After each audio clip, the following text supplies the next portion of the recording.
The great council chamber of the Galactic Federation buzzed with worried voices.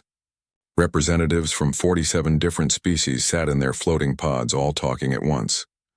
The holographic display in the center showed the same terrible image that had been haunting their dreams for weeks now. 3 star systems, 12 planets, 4 billion lives, all gone. Ambassador Kethra of the Zephyrian Federation stood at the center of the chamber. Her blue skin had turned pale with fear, and her usually calm voice shook as she spoke.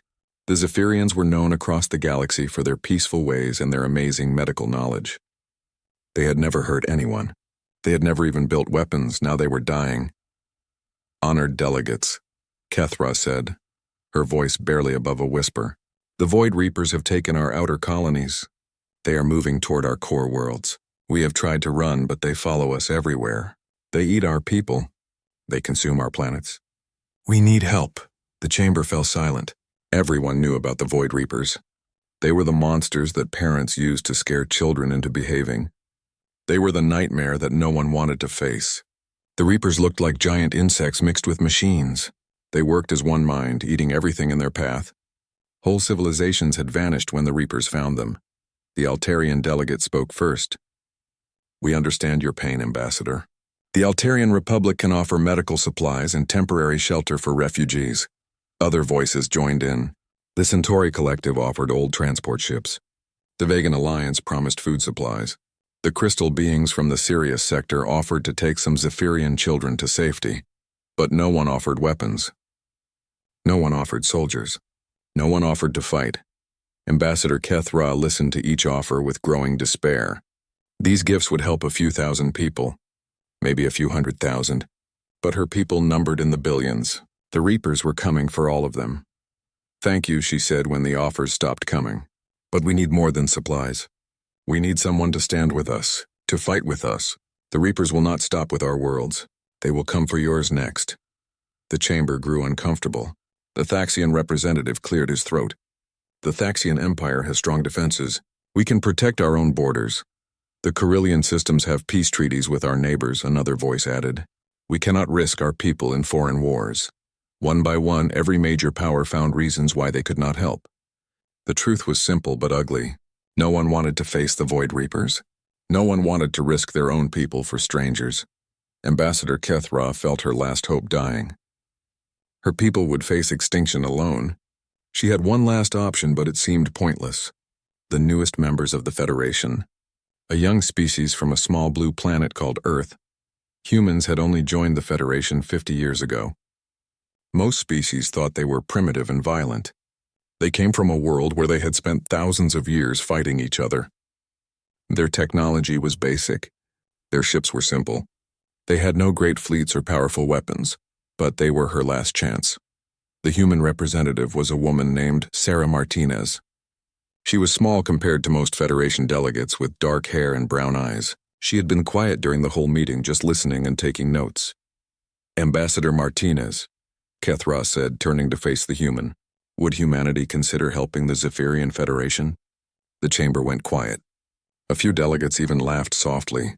Everyone knew humans were too new and weak to matter in galactic politics. Sarah Martinez stood up slowly. She was quiet for a long moment, looking at the images of destroyed Zephyrian worlds. When she spoke, her voice was calm but firm. "Ambassador Kethra, I need to contact my government, but I can tell you this right now. If these Reapers are killing innocent people, humanity will not stand by and watch." The Thaxian delegate made a snorting sound. "What can humans possibly do? You have barely left your home system. You have no battle fleets, no experience with real warfare." Sarah Martinez turned to look at him. Her eyes were hard as steel. "Sir, with respect, you don't know much about humans. We've been fighting wars since before we could write. We've been killing things that tried to hurt us since we lived in caves. And we've never met a bully we couldn't handle." She gathered her papers and headed for the door. "I'll have an answer for you in 6 hours, Ambassador Kethra." The chamber erupted in noise as the human left. Most delegates were talking about how foolish humans were. Some were already making plans to evacuate human space when the Reapers finished with the Zephyrians. Nobody expected what happened next. 6 hours later, Sarah Martinez returned to the chamber, but she was not alone. With her came Admiral James Harrison, the head of Earth's Space Forces. He was a big man with gray hair and scars on his hands. He looked like someone who had seen real fighting. "Honored delegates," Sarah Martinez announced. "The United Earth government has reviewed the situation. We have made our decision." She pressed a button and new images appeared in the holographic display. Ships, thousands of them, space stations, weapons platforms, military bases that no one knew existed. As of 1 hour ago, Admiral Harrison said in a voice like thunder, "Humanity has declared total war on the Void Reapers. Every human military unit is being activated. Every shipyard is switching to war production. Every able-bodied human is joining the fight." The chamber went dead silent. The images kept changing, showing the true size of human military power. It was far bigger than anyone had imagined. But why? The Altarian delegate asked. "The Zephyrians are not your allies. You barely know them. Why would you risk everything for strangers?" Admiral Harrison looked around the chamber with disgust. "Because they asked for help. Because they're innocent people being murdered by monsters. Because it's the right thing to do." He turned to Ambassador Kethra. "Ma'am, my fleet will reach your space in 18 days. We'll hold the line while you evacuate your people. Then we're going to hunt down every last Reaper and make them pay for what they've done." Ambassador Kethra fell to her knees, tears streaming down her blue face. "Thank you," she whispered. "Thank you." Sarah Martinez helped her stand up. "Don't thank us yet. Thank us when your people are safe and the Reapers are gone." As the humans left the chamber, the other delegates sat in stunned silence. Most of them thought the humans were insane. Some thought they were noble but doomed. A few wondered if they had been wrong about these strange beings from Earth. None of them understood what they had just witnessed. They had seen politicians and merchants and peacekeepers their whole lives. They had never seen what happened when you threatened something that humans cared about. They were about to learn that humans were very different when they were angry. And right now humanity was very, very angry. The Void Reapers had no idea what was coming for them, but they would find out soon enough. In the depths of space, human war fleets began to move. The galaxy was about to see what happened when humanity went to war for their friends. The first sign that something big was happening came from the trade routes. Ships that regularly carried goods between Earth and the outer colonies suddenly stopped appearing at their usual destinations.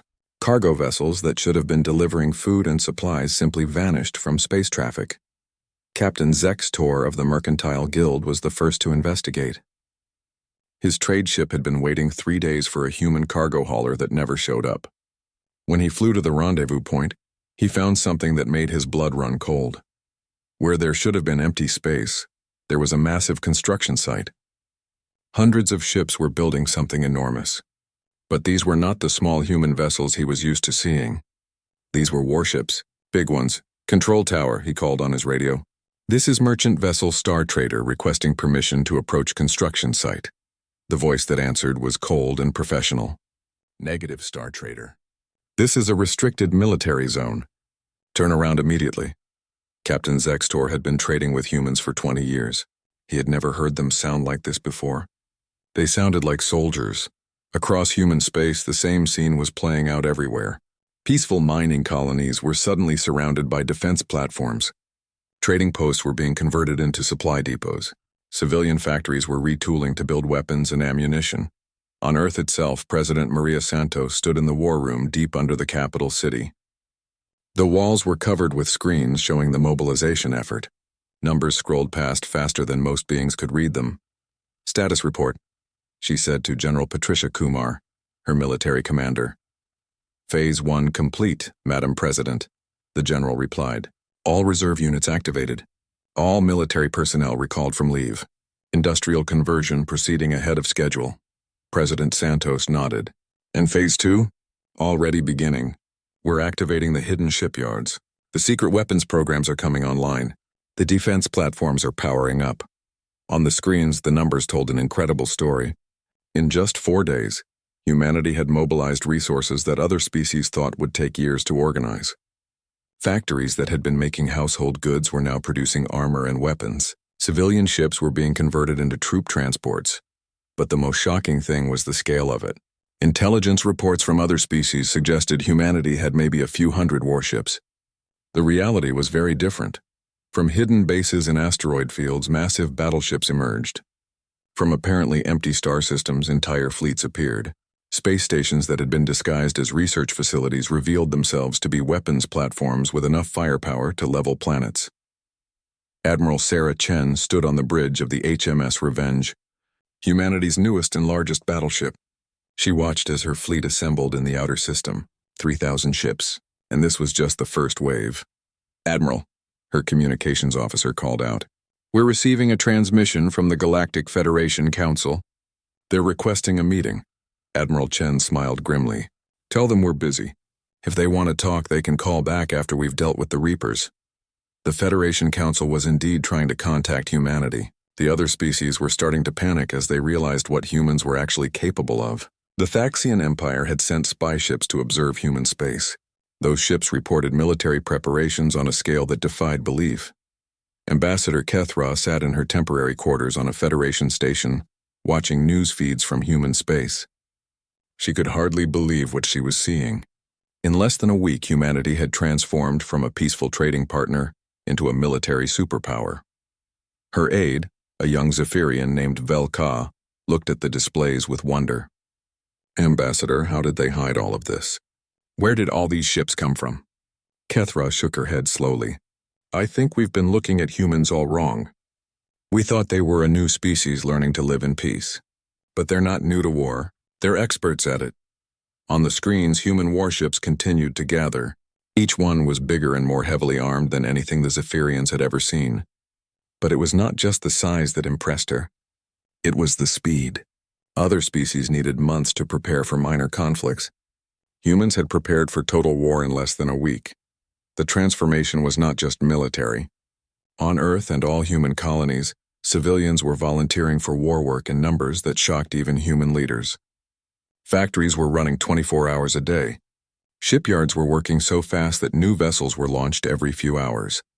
Dr. Elizabeth Warren, a human scientist, was working with her team to develop new weapons, specifically for fighting the Void Reapers.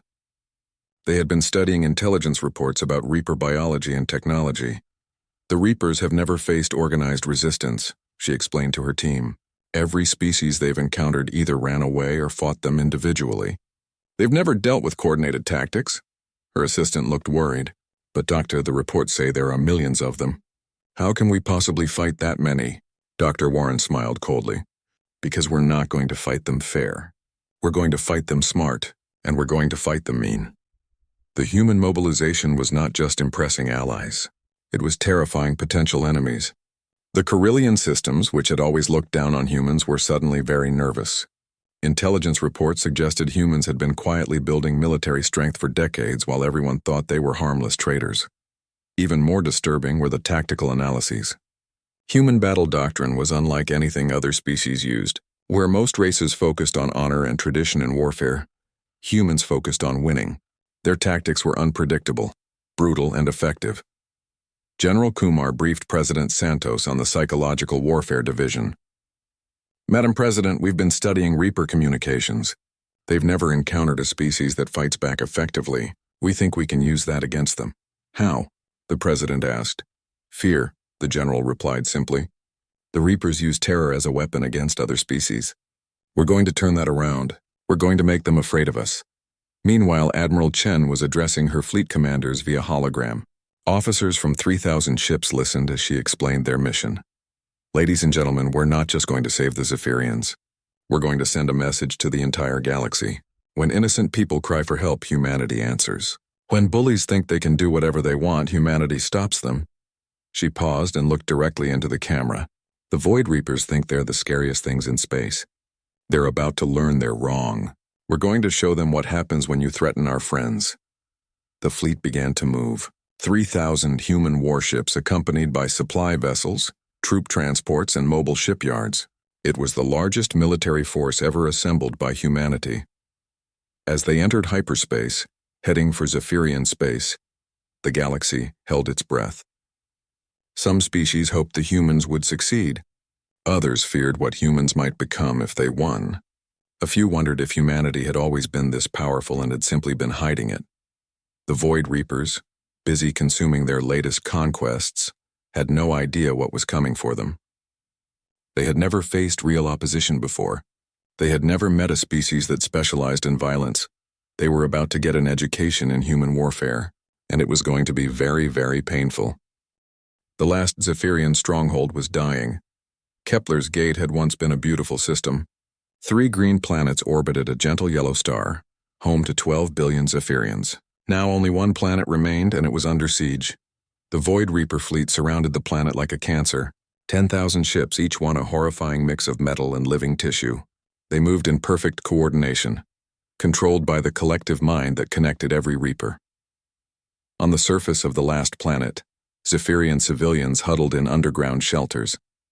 They had been trapped for 6 weeks, watching their sky fill with more enemy ships every day. Their defenders had been overwhelmed long ago. All they could do was wait for the end. Commander Thek-Ril of the Zephyrian Defense Force stood in his command bunker, staring at the tactical display. The numbers were hopeless. 10,000 Reaper ships against his remaining 12 defense platforms and 36 patrol boats. "Sir," his communications officer called out, "we're receiving a transmission. It's human." Thek-Ril felt his heart skip a beat. The humans had promised to come, but that had been weeks ago. Everyone assumed they had been delayed or had given up. "Put it through," he ordered. The holographic display flickered, and the image of a human woman appeared. She wore a military uniform and had short gray hair. Her eyes were hard as diamonds. "Commander Thek-Ril, this is Admiral Sarah Chen of the human fleet. We're here to help." Before Thek-Ril could respond, his sensor operator called out in shock. "Sir, new contacts!" Many new contacts. The tactical display exploded with new signals. Ships were dropping out of hyperspace at the edge of the system. Dozens of them. Then hundreds. Then thousands. Admiral Chen's voice was calm as death. "Commander, I need you to pull your people back behind the planetary shield. This is about to get messy." Thek-Ril watched in amazement as 3,000 human ships arranged themselves in battle formation. They were outnumbered more than 3 to 1, but they showed no hesitation. They flew straight toward the Reaper fleet like arrows fired from a bow. The Void Reapers had never faced organized resistance before. Every species they had encountered either ran away or fought in small groups. But the humans moved like a single organism, their ships coordinating perfectly. The first human ship to make contact was a destroyer called the Angry Badger. Instead of trying to fight the massive Reaper dreadnought it encountered, it rammed into the enemy ship at full speed. Both vessels exploded in a ball of fire and debris. "Did that human ship just commit suicide?" Thek-Ril asked in shock. "No, sir," his sensor operator replied, his voice filled with awe. "Look at the explosion. It took out 3 more Reaper ships. This was human warfare. Not honor duels or formal battle lines, just brutal, efficient killing designed to destroy the enemy by any means necessary." The Reaper fleet tried to respond with their usual tactics. They sent out clouds of smaller attack ships to swarm the human vessels. But the humans were ready for this. Their ships moved in tight formations, providing covering fire for each other. When Reaper attackers tried to isolate human ships, they found themselves caught in crossfires from multiple directions. Admiral Chen watched the battle from her command ship. Her tactical officer was reporting casualties, but she remained focused on the larger picture.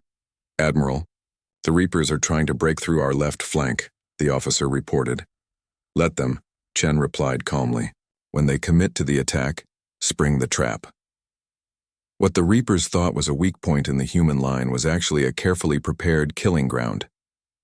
When 500 Reaper ships charged through the gap, they found themselves surrounded by hidden human vessels that had been waiting in ambush.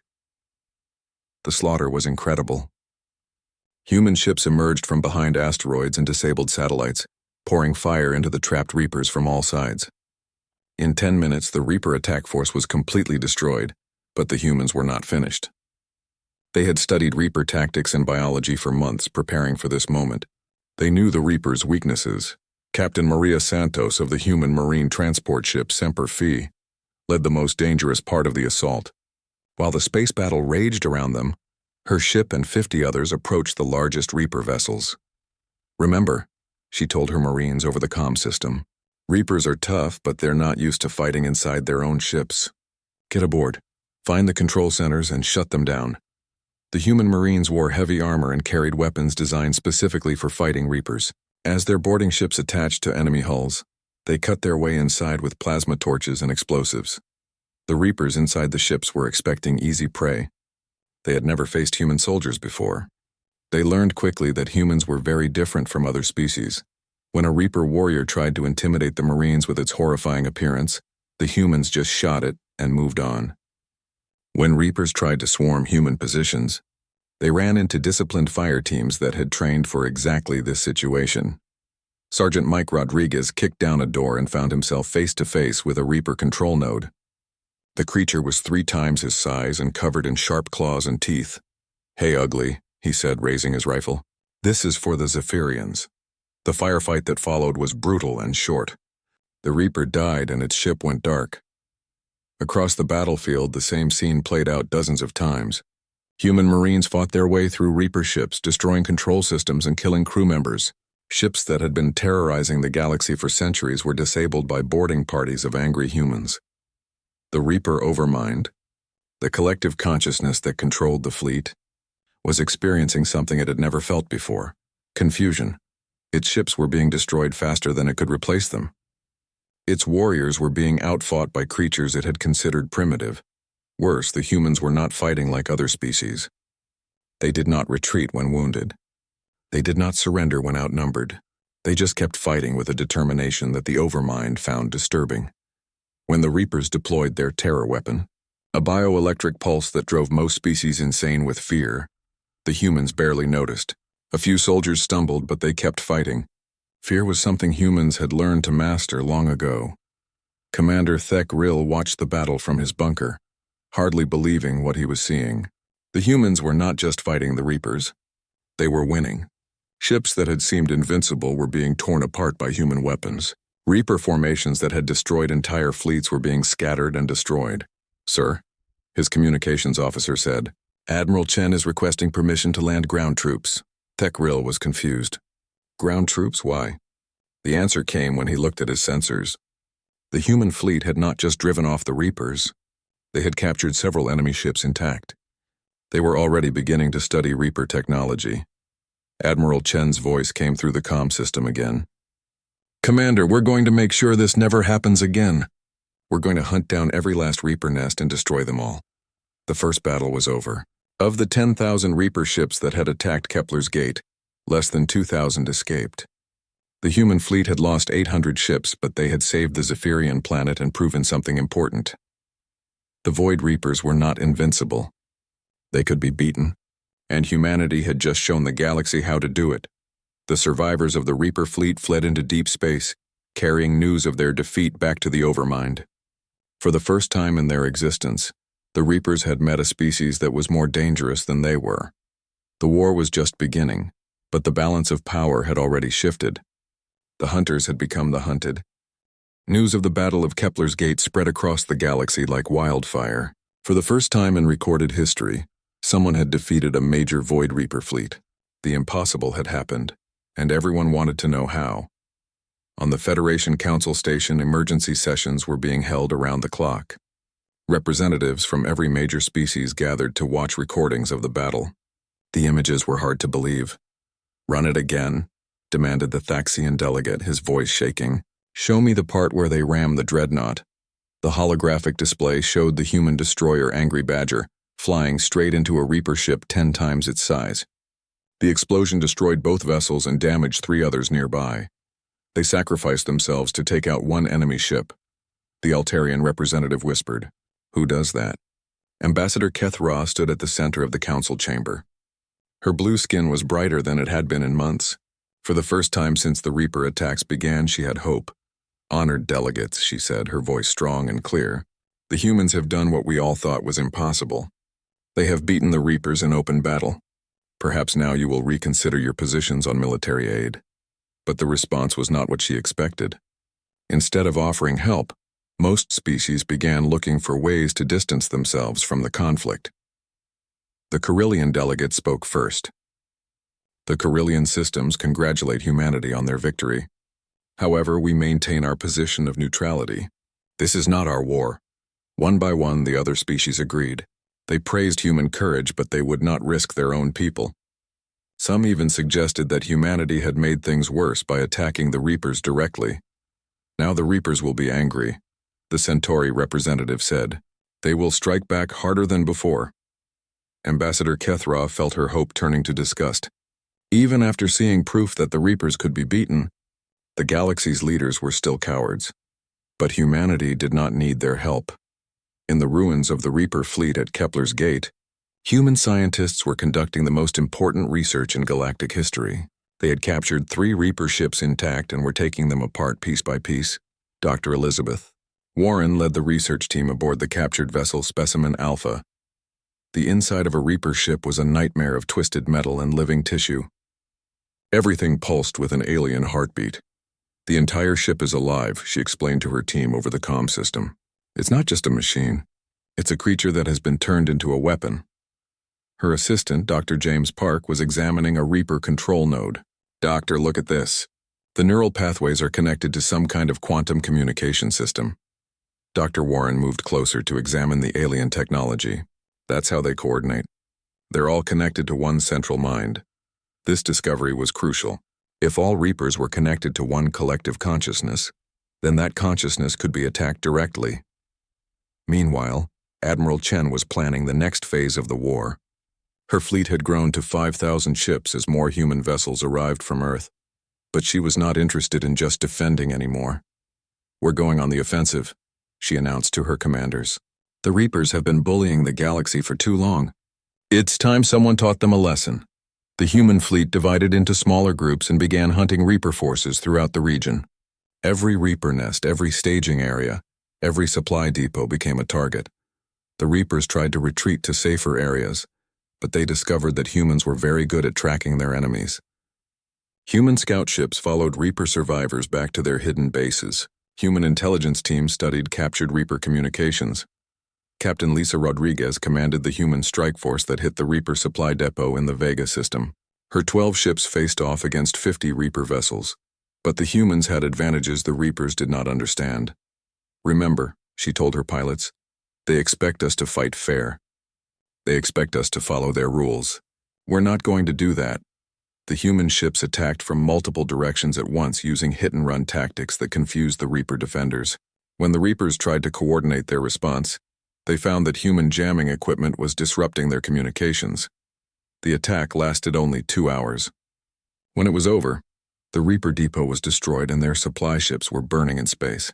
The human force had lost only 1 vessel. News of human victories spread faster than official reports. Trading ships carried stories of Reaper fleets being destroyed by small human forces. Refugee convoys told tales of human Marines boarding Reaper vessels and fighting hand-to-hand with the aliens. The psychological effect was enormous. Species that had lived in terror of the Reapers for generations suddenly saw them as beatable enemies, instead of unstoppable monsters. But the most important effect was on the Reapers themselves. The Overmind had ruled the Reaper collective for millennia without question. It had consumed thousands of species and destroyed countless civilizations. Nothing had ever seriously threatened its power. Now, for the first time, the Overmind was afraid. The humans were not like other species. They did not just fight to survive. They fought to win completely. Every Reaper defeat made them stronger and more determined. Worse, the humans were learning. Each captured Reaper ship revealed more secrets. Each interrogated Reaper provided more intelligence. The humans were studying their enemy with the same intensity they used to make war. The Overmind tried to negotiate. It sent messages to human commanders offering to spare human colonies in exchange for being left alone. Admiral Chen's response was broadcast across all Reaper frequencies. No deals. No mercy. You hurt our friends. Now you face extinction. The Reapers had never encountered a species that refused to negotiate. Every other race had eventually tried to make peace, to find some way to coexist with the Reapers. Humans were different. They had made their decision and they would not change it. The war began to turn into a hunt. Human fleets pursued Reaper forces deeper and deeper into unexplored space. Every Reaper stronghold was attacked and destroyed. Every Reaper world was invaded and cleansed. The galaxy watched in amazement as humanity did something no one had attempted in 10,000 years. They were not just fighting the Reapers. They were winning. Species that had initially refused to help began to change their minds. The Altarian Republic quietly offered to supply human fleets with medical equipment. The Centauri Collective allowed human ships to use their trading posts for resupply. Even, the proud Thaxian Empire sent a secret message to Admiral Chen. They wanted to know if humanity would accept Thaxian observers to learn human battle tactics. But humanity had made its position clear. They would accept help, but they did not need it. They were perfectly capable of handling the Reapers on their own. Ambassador Kethra visited the human fleet at Tor, Kepler's Gate. She wanted to thank Admiral Chen personally for saving her people. "Admiral," she said, "my government wants to offer our full support for your war effort. We have medical technology that might help your wounded. We have intelligence about Reaper movements." Admiral Chen smiled grimly. "Thank you, Ambassador. We appreciate the offer, but we have everything we need." "What do you need?" Kethra asked. The Admiral's smile grew colder. "Just stay out of our way. We're going to finish this war, and it's not going to be pretty." In the depths of space, the Overmind gathered its remaining forces and prepared for a final battle. It had called back every Reaper ship, every warrior, every weapon. The humans had proven they could win individual battles. But the Overmind commanded millions of Reapers. Surely it thought that would be enough. It was wrong. The Reaper homeworld was a monument to death. Massive cities of bone and metal covered the surface of the dark planet. Ships made from the hulks of destroyed civilizations orbited overhead. The very air pulsed with the collective thoughts of billions of Reapers. This was where it all began. Where the first Reaper was born. Where the Overmind had plotted the destruction of countless species for thousands of years. Now, humanity had come to end it all. Admiral Sarah Chen stood on the bridge of her flagship, the HMS Retribution, watching the massive Reaper fleet through the view screen. Intel reports suggested there were over 2 million enemy vessels defending the homeworld. It was the largest military force ever assembled in galactic history. Her own fleet numbered 50,000 ships, outnumbered 40 to 1. "Admiral," her communications officer reported, "we're receiving a transmission from the Overmind itself." The main screen flickered, and an image appeared that made several crew members step backward in fear. The Overmind was not a single creature, but a writhing mass of interconnected Reaper consciousness. It spoke with voices that had once belonged to 1,000 different species. "Humans," it said, each word dripping with hatred. "You have caused us great pain. But this ends now. Withdraw and we will spare your homeworld. Continue this foolish attack, and we will consume every human in the galaxy." Admiral Chen looked at the horrifying image without flinching. "Overmind, this is Admiral Sarah Chen of the human fleet. We've got a message for you too." She gestured to her communications officer, who opened a channel to every ship in the human fleet. "Attention all vessels," Admiral Chen announced. "Today we finish what the Reapers started when they attacked innocent people. Today we make sure they never hurt anyone again." She turned back to the Overmind. "Here's our message. Go to hell." The transmission cut off and the human fleet moved forward. What followed was the largest space battle in galactic history. 2 million Reaper ships against 50,000 human vessels. The mathematics should have been simple. The Reapers should have won easily, but the humans had advantages that numbers could not overcome. Dr. Elizabeth Warren watched from the science vessel Breakthrough as her team deployed their secret weapon. Months of studying captured Reaper technology had led to this moment. "Quantum virus deployed," reported her assistant, Dr. James Park. "Transmission beginning." The virus was not a physical weapon. It was a program designed to attack the quantum network that connected all Reapers to the Overmind. As human ships engaged the enemy fleet, they broadcast the virus on the same frequencies the Reapers used to communicate. At first, nothing seemed to happen. The virus was invisible, spreading through the Reaper network like a plague. But as it reached critical mass, the effects became obvious. Reaper ships began to fly erratically. Some stopped responding to orders. Others attacked their own allies. The perfect coordination that had made the Reapers so dangerous was breaking down. The Overmind screamed in rage and pain as the virus attacked its consciousness directly. For the first time in its existence, it felt helpless. Captain Maria Santos led the assault on the Reaper command ships. Her Marines had fought through dozens of battles to get to this moment. They had become experts at Reaper warfare. "Remember," she told her troops as their boarding ships approached the largest enemy vessel, "these things are tough, but they're not used to fighting scared. The virus is messing with their heads. Use that." The Marines cut their way into the Reaper ship and found chaos inside. Reaper warriors were fighting each other, their connection to the overmind damaged by the quantum virus. Some were simply standing motionless, unable to process what was happening to them. Sergeant Mike Rodriguez kicked down a door and found himself in the ship's control center. 3 Reaper commanders turned to face him, but they moved slowly like creatures in a nightmare. "Sorry, guys," he said, raising his weapon, "but this is what you get for messing with our friends." The firefight was short and brutal. The confused Reapers could not coordinate their defense, and the Marines cut through them like they were made of paper. Ship after ship fell to human assault teams. The virus continued to spread through the Reaper network, causing more chaos with each passing minute. Admiral Chen watched the battle unfold with grim satisfaction. The Reapers were dying by the thousands, but they were not surrendering. They fought on even as their collective mind collapsed around them. "Admiral," her tactical officer reported, "we're detecting massive energy buildup from the planet's surface. They're preparing to fire some kind of superweapon." Chen nodded. Intelligence had suggested the Reapers had a planet-killer weapon hidden on their homeworld. It was probably their last desperate attempt to turn the battle around. "All ships," she announced over the fleet channel, "execute Protocol 7. Protocol 7 was humanity's own superweapon. Not a single massive gun, but something much more effective." Across the human fleet, every ship began broadcasting the same signal. It was not a weapon in any traditional sense. It was a message, a simple transmission that carried a very specific instruction. The message was broadcast on the exact frequency used by Reaper breeding pools, the pools where new Reapers were grown. The message told those pools to stop functioning. On the Reaper homeworld, the effects were immediate.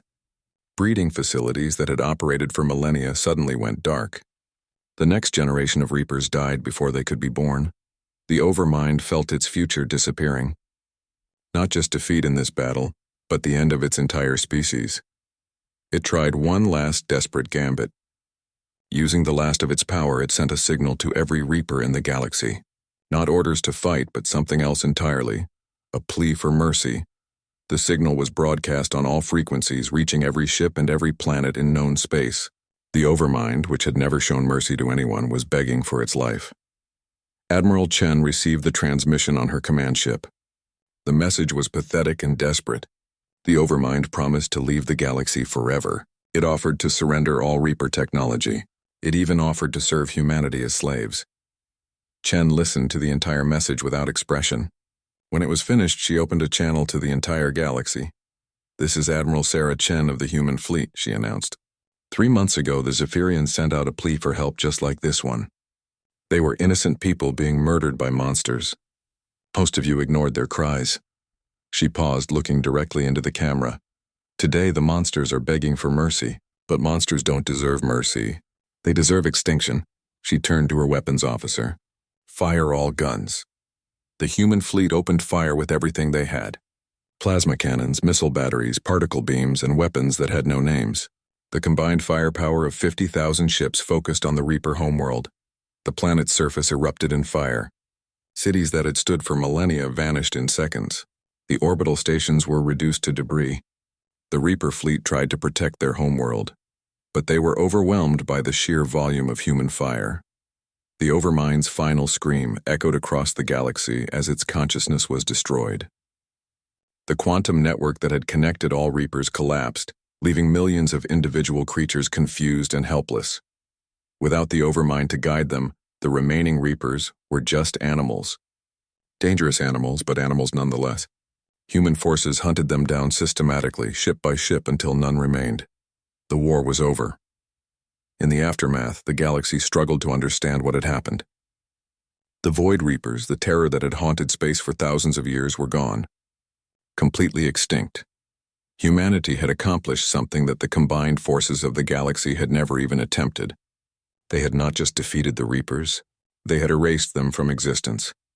Ambassador Kethra stood in the council chamber of the Galactic Federation, addressing the assembled delegates. Her people were safe now, but she had not forgotten who had saved them. "Honored delegates," she said. 3 months ago, most of you told my people that our destruction was inevitable. You said the Reapers were too powerful to fight. You were wrong." She gestured to the holographic display, which showed images of human ships returning from the final battle. The humans did not just save the Zephyrians. They saved all of us. They eliminated a threat that would have eventually consumed every world in the galaxy. The chamber was silent. Many delegates were ashamed of their earlier refusal to help. Others were frightened by the display of human military power. The Thaxian delegate finally spoke. "What do the humans want in return for their service?" Ambassador Kethra smiled. "Nothing. They want nothing. They fought this war because it was the right thing to do." President Maria Santos addressed the human people from the steps of the Earth Government building. Behind her, crowds celebrated the end of the war. "My fellow humans," she said, "today we proved something important. We proved that when innocent people cry for help, humanity will answer. We proved that bullies and monsters cannot be allowed to terrorize the weak." She paused, looking out at the cheering crowd. "We did not fight this war for glory or conquest. We fought it because it was right. Because someone had to stand up to evil. Because that's what humans do." The celebration lasted for days. Across human space, people gathered to honor the soldiers who had fought and died to protect strangers.